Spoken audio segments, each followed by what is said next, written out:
Continuam as operações de resgate no leste da Ucrânia depois de ataque com mísseis à zona residencial.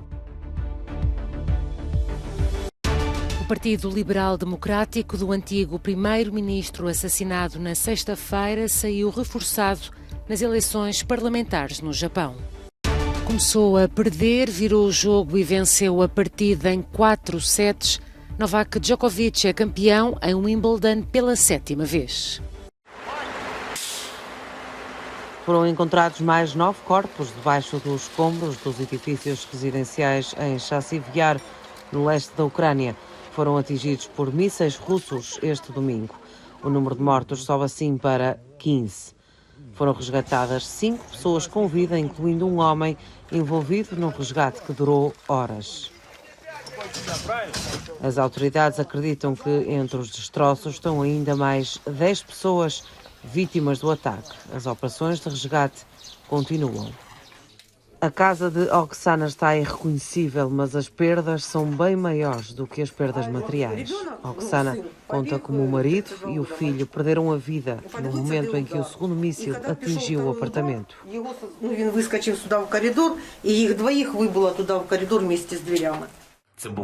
O presidente da Ucrânia não tem dúvidas. Diz que este ataque contra prédios habitados foi propositado e que não tinha nenhum alvo militar. Zelensky acusa mais uma vez Putin de matar civis deliberadamente. Mas a Rússia nega, fala de uma operação militar especial. No sul do país, em Kherson, ocupada pela Rússia, Kiev está a preparar um contra-ataque. As forças armadas ucranianas pediram aos moradores para abandonarem a região.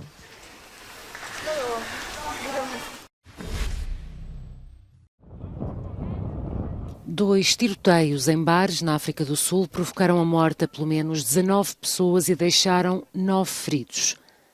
Os ataques aconteceram na madrugada deste domingo, no Soweto, perto de Joanesburgo, e em Pietermaritzburg, no leste do país. O comissário responsável pela investigação explicou que os agressores entraram no bar enquanto as pessoas se divertiam e dispararam aleatoriamente. Disse também que os motivos do ataque são desconhecidos e que a polícia está empenhada neste caso. As autoridades da África do Sul dizem que ainda é cedo para fazer a ligação entre os ataques, mas confirmam semelhanças entre a forma de atuar dos dois grupos. Os familiares e os residentes estão em choque. Fui informada pela minha filha de que tinha havido um tiroteio neste bar. A minha sobrinha Zama estava lá dentro. Ela teve a sorte de não ter sido alvejada. O presidente sul-africano garantiu que o país não vai viver aterrorizado por causa de criminosos violentos. O ataque deste domingo acontece cerca de 2 semanas depois de outro num bar na província de Cabo Oriental, que provocou a morte a 21 pessoas.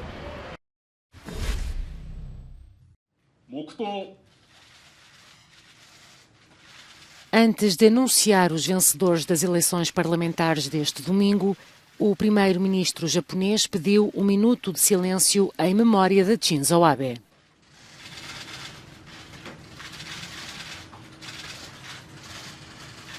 A coligação conservadora no poder ganhou as eleições no Japão, que tenta ultrapassar a morte do político que bateu o recorde de longevidade na liderança do país. Neste domingo, mais de 1000 pessoas esperaram em fila para colocar flores e rezar no local do ataque na cidade de Nara. Este casal juntou-se às homenagens com as 2 filhas. Nunca imaginaram que uma morte como esta pudesse acontecer. E esperam que, ao participar nas cerimónias, as filhas se interessem pela política e pela democracia. Depois de 2 dias detido numa esquadra da polícia em Nara, o suspeito do assassinato do antigo primeiro-ministro japonês foi transferido pelas autoridades.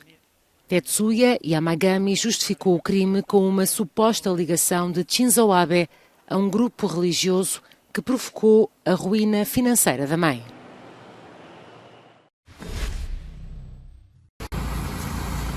Portugal continental entra à meia-noite em situação de contingência, de acordo com o Ministério da Administração Interna. Isso implica o reforço dos corpos de bombeiros com até 100 novas equipas, entre outras coisas. Foi o esperado agravamento da situação meteorológica, com o aumento das temperaturas em todo o território, que levou o Executivo a definir medidas de exceção, com o Primeiro-Ministro a cancelar uma deslocação a Moçambique e o Presidente da República uma viagem a Nova Iorque. Portugal ativou mesmo o Mecanismo Europeu de Proteção Civil, com a Comissão Europeia a responder com o envio de 2 aviões de combate a incêndios Canadair da sua frota localizada em Espanha.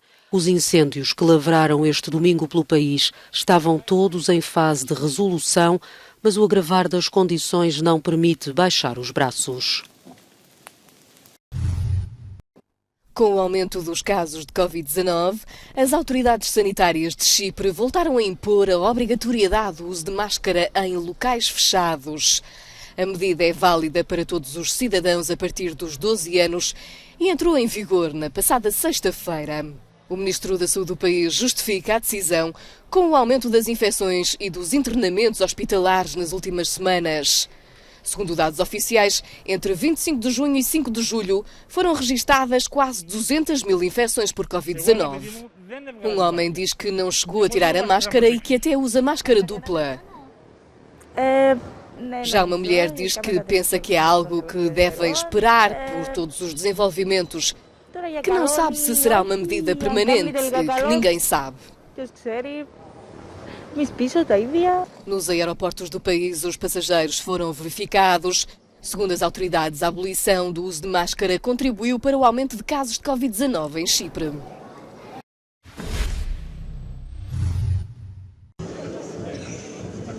Terminou a 56ª edição do Festival Internacional de Cinema de Karlovy Vary. O ator australiano Geoffrey Rush recebeu o Globo de Cristal pela notável contribuição para o cinema mundial, juntamente com os votos de feliz aniversário dos seus fãs.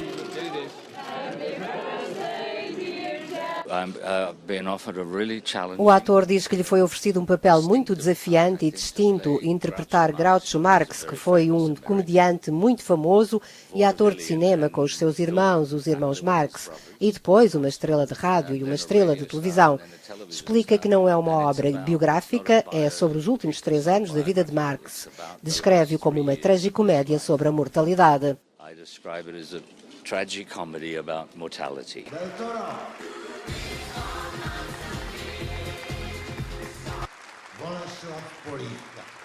O prémio do presidente do festival foi atribuído aos atores Benício del Toro e Bolek Polivka. E as atenções centraram-se no filme vencedor deste ano, uma coprodução canadiana e iraniana, Summer with Hope, de Sadaf Foroghi. É uma grande honra porque adoro o cinema checo e a literatura checa. É nisso que me inspiro, por isso podem imaginar a importância que isto tem para mim.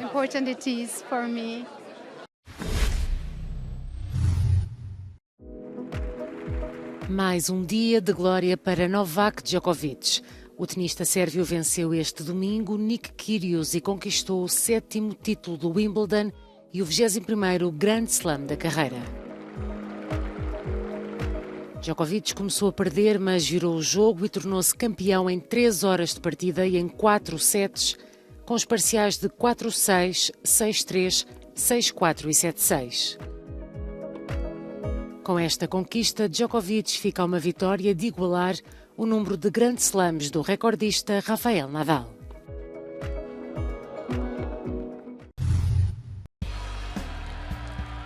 Foi um dia de muitas emoções no Grande Prémio da Áustria. A Ferrari estava preparada para conseguir os 2 primeiros lugares do pódio quando o inesperado aconteceu. O motor do Fórmula 1 de Carlos Sainz não aguentou o duelo contra Max Verstappen e acabou em chamas que o empurrariam para as boxes. Verstappen, que mantém o primeiro lugar na classificação geral, ainda acreditou na vitória, mas acabou por ser Charles Leclerc a ver a bandeira achadrezada em primeiro lugar, apesar de alguns problemas no seu carro. O pódio ficaria completo com Lewis Hamilton, que ocupa a 6ª posição.